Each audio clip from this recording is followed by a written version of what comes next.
जय हिंद बच्चों, इस समय आप लोग महावना इंस्टीट्यूट के यूट्यूब चैनल से जुड़े हुए हैं और इस चैनल में मैं आप सबका स्वागत करता हूं।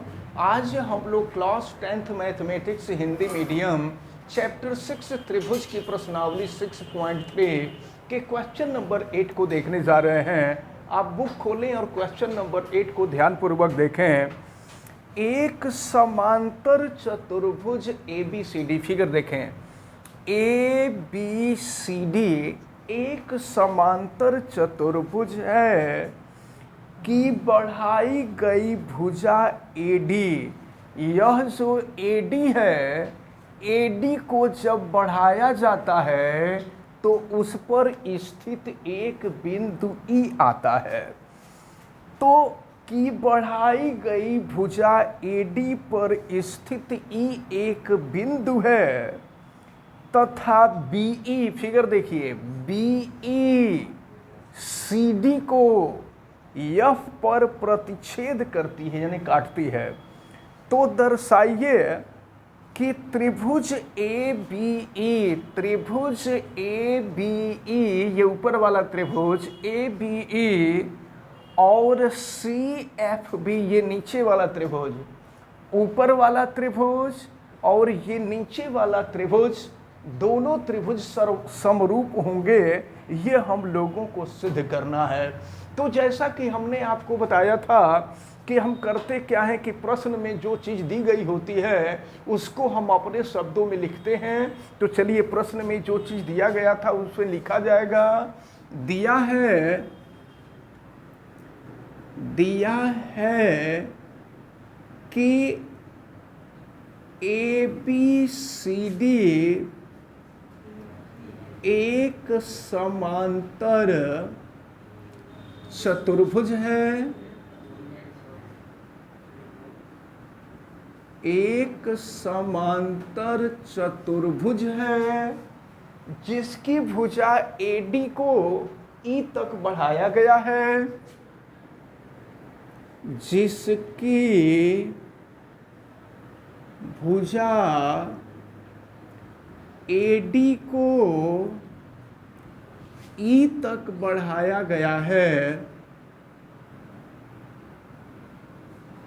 E तक बढ़ाया गया है, एवं BE CD को F पर प्रतिच्छेद करती है। प्रतिच्छेद का मतलब होता है काटना। प्रतिच्छेद करती है तो सिद्ध करना है। तो सिद्ध करना है कि त्रिभुज ABE सर्वांगसम त्रिभुज CFB। अब हम लोग यहाँ से सत्यापन शुरू करेंगे। सत्यापन यानी प्रूफ शुरू करेंगे। तो सत्यापन यानी कि प्रूफ। चलिए देखिए, सिद्ध करना है इन दोनों त्रिभुज को, त्रिभुज ABE और त्रिभुज CFB। लिखा जाएगा त्रिभुज ABE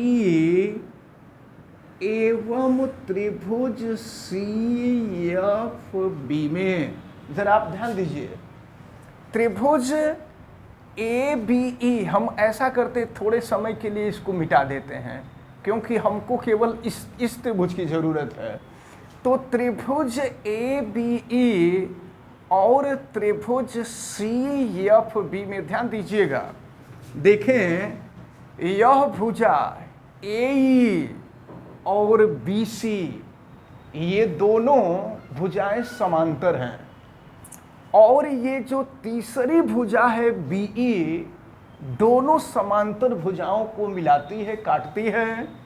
तो इस स्थिति में यह कोण और यह कोण, दोनों कोण एकांतर कोण होंगे और एकांतर कोण आपस में बराबर होते हैं। यानी देखिए, ऊपर वाले त्रिभुज का यह कोण, इस कोण को हम कहेंगे कोण AEB और कोण CBF, ये दोनों कोण आपस में बराबर होंगे क्योंकि ये दोनों एकांतर कोण हैं। तो लिख दिया जाएगा कोण AEB इज इक्वल टू कोण CBF, और ये दोनों बराबर हैं। अब बराबर क्यों है तो उसका कारण यहां लिख देंगे एकांतर कोण, दोनों एकांतर कोण है इसलिए आपस में बराबर हैं। अब थोड़ा सा हम यहां आ जाएं इसमें, अब थोड़े समय के लिए इसको हम मिटा देते हैं। अब देखिए तो ये जो है, या चलिए इसको रहने देते हैं।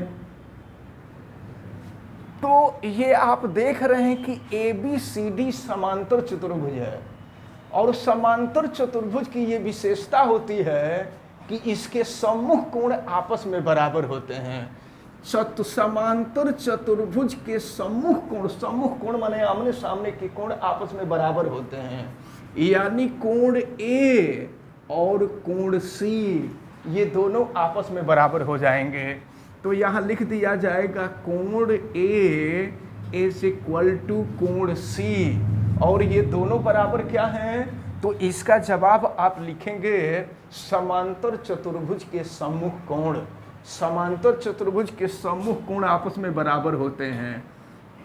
समांतर चतुर्भुज के सम्मुख कोण। अब आप जरा ध्यान पूर्वक देखें तो दो कोण, पहले वाले त्रिभुज और दूसरे वाले त्रिभुज, दोनों त्रिभुज के दो दो कोण बराबर हो गए। तो दो दो कोण बराबर हो गए, हमने बताया कि जब दो कोण बराबर हो जाते हैं तो तीसरा कोण ऑटोमेटिक बराबर हो जाता है। इसलिए यहाँ पर AA समरूपता कसौटी लग जाएगी। तो अब यहाँ लिख देंगे AA समरूपता कसौटी से, समरूपता कसौटी से त्रिभुज ABE समरूप त्रिभुज, सर्वांगसम नहीं समरूप सिद्ध करना था ना। समरूप देखिए यहाँ ये गलत साइन हो गया है, ये समरूप होगा, समरूप का ये चिन्ह है, सर्वांगसम नहीं समरूप सिद्ध करना है। तो ये हो जाएगा समरूप त्रिभुज CFB, और यही हम लोगों को सिद्ध करना था।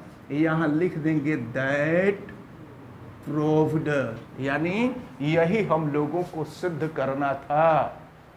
चलिए क्वेश्चन नंबर 9 को देखते हैं। दिया है आकृति 6.39, ये जो फिगर आप देख रहे हैं सामने बोर्ड पर, यही आकृति 6.39 है।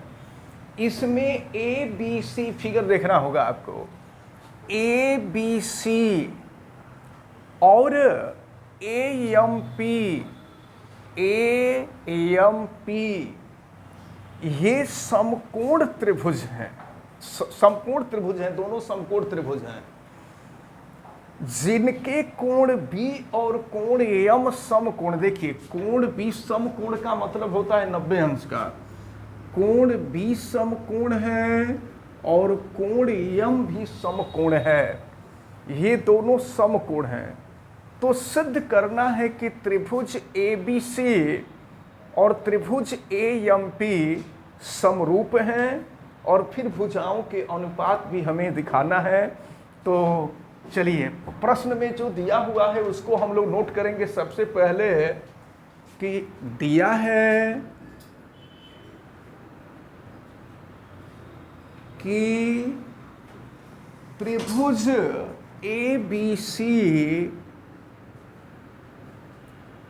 एवं त्रिभुज AMP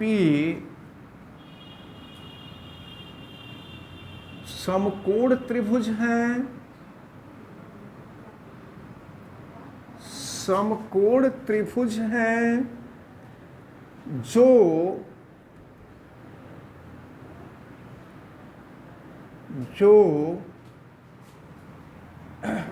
B और M पर समकोण है, यानी कोण बी और कोण यम दोनों बराबर हैं और समकोण हैं तो 90 अंश का है।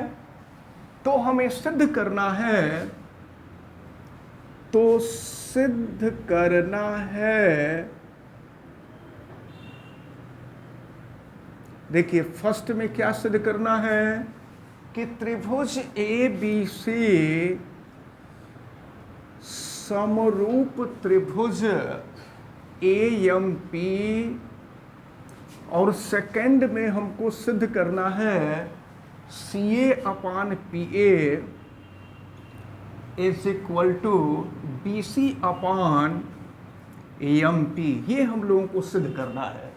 तो चलिए हम लोग सत्यापन शुरू करते हैं। अब अभी तक जो प्रश्न में दिया था, प्रश्न ही यहाँ पर नोट किया गया है। अब हम लोग इसका सत्यापन देखेंगे। सत्यापन यानी जिसको हम प्रूफ कहते हैं। तो फर्स्ट वाले को देखते हैं। दोनों त्रिभुज में त्रिभुज ए बी सी एवं त्रिभुज ए एम पी में, देखिए दोनों त्रिभुज में, देखिए आप जरा ए बी सी में कोण बी 90 अंश का है और ए एम पी में कोण यम 90 अंश का है, ये दिया हुआ है। तो लिखा जाएगा angle B is equal to angle M, और ये आपको दिया हुआ है 90 डिग्री। तो हम कह देंगे कि इसका कारण क्या है, तो यहाँ लिख दिया जाएगा कि दिया है। अब इसके बाद देखा जाए ए बी सी और ए एम पी को लिया जा रहा है। अब देखें ये ए बी सी में कोण ए है, और अगर हम ए एम पी देखें तो उसमें भी कोण ए है, दोनों में कोण ए है। तो कोण ए है तो कोण ए उभयनिष्ठ हो जाएगा। लिख देंगे कोण ए इज इक्वल टू कोण ए, और ये बराबर क्यों है, तो यहाँ लिख दिया जाएगा उभयनिष्ठ। उभयनिष्ठ का मतलब होता है कॉमन, और जो कॉमन होता है वो बराबर होता है। अब यहाँ भी देखिए दो कोण बराबर हो गए। तो जब दो कोण बराबर हो जाएंगे तो ए समरूपता कसौटी से, ये बहुत आसान है, बस केवल दो कोण को बराबर कर देना है। तो अब यहाँ लिख दिया जाएगा ए समरूपता कसौटी से त्रिभुज ए बी सी समरूप त्रिभुज ए एम पी, दोनों त्रिभुज समरूप हो गए। अब इसके बाद इसका सेकंड वाली कंडीशन देखनी होगी, सेकंड प्रूफ देखना होगा। आप सुनिए जरा, हमने आपको बताया था कि जैसे सीपीसीटी होता है, यानी ये होता है corresponding parts of congruent triangle, यानी सर्वांगसम त्रिभुज की भुजाएं और कोण आपस में बराबर होते हैं। उसी तरह से सीपीएसटी होता है। सीपीएसटी की चर्चा पहले की जा चुकी है कि corresponding parts of similar triangle, अगर दो ट्रायंगल सिमिलर हों तो उनके भुजाओं के अनुपात भी आपस में बराबर होते हैं। तो सेकंड में लिखा जाएगा कि त्रिभुज ए बी सी समरूप त्रिभुज ए एम पी, ये हम लोगों ने प्राप्त किया, हम लोगों ने सिद्ध करके दिखाया है। तो यहाँ लिख दिया जाएगा ब्रैकेट में कि सिद्ध किया जा चुका है, सिद्ध किया जा चुका है। हम लोग सिद्ध कर दिए हैं कि ये दोनों समरूप हैं। तो जब समरूप हैं तो इनके भुजाओं के अनुपात, समरूप त्रिभुज की भुजाओं के अनुपात आपस में बराबर होते हैं। तो देखिए त्रिभुज ए बी सी की भुजा सी ए और ए एम पी की भुजा पी ए, पहले वाले त्रिभुज की भुजा सी ए और दूसरे वाले त्रिभुज की भुजा PA और ये बराबर पहले वाले त्रिभुज की भुजा BC और फिर दूसरे वाले त्रिभुज की भुजा MP, या इसको लंब भी कह सकते हैं MP, इनके अनुपात आपस में बराबर होंगे। तो ये बराबर क्यों हो रहे हैं, तो यहां लिख देंगे CPST से, यानी congruent parts of similar triangle से। अब यहां लिख देंगे दैट प्रूव्ड। तो इन सब को सिद्ध करना बहुत ही आसान है और ये सब क्वेश्चन महत्वपूर्ण है। यही क्वेश्चन कई बार बोर्ड के एग्जाम में पूछा गया है। तो इन क्वेश्चंस को आपको बहुत अच्छी तरह से तैयार करना होगा। अब नेक्स्ट क्वेश्चन को हम लोग नेक्स्ट डे देखेंगे। वैसे हमें उम्मीद है कि आज ये जो दोनों क्वेश्चन बताए गए हैं, ये दोनों क्वेश्चन आपको अच्छी तरह से समझ में आए होंगे। आप वीडियो को लाइक ज़रूर कीजिएगा और अगर किसी प्रकार की कोई दिक्कत समझ में आती है तो आप हमें कमेंट करके बताइए। बेल आइकन को भी प्रेस करें और वीडियो को मैक्सिमम स्टूडेंट तक शेयर करें। आप सभी लोगों का बहुत बहुत धन्यवाद। जय हिंद।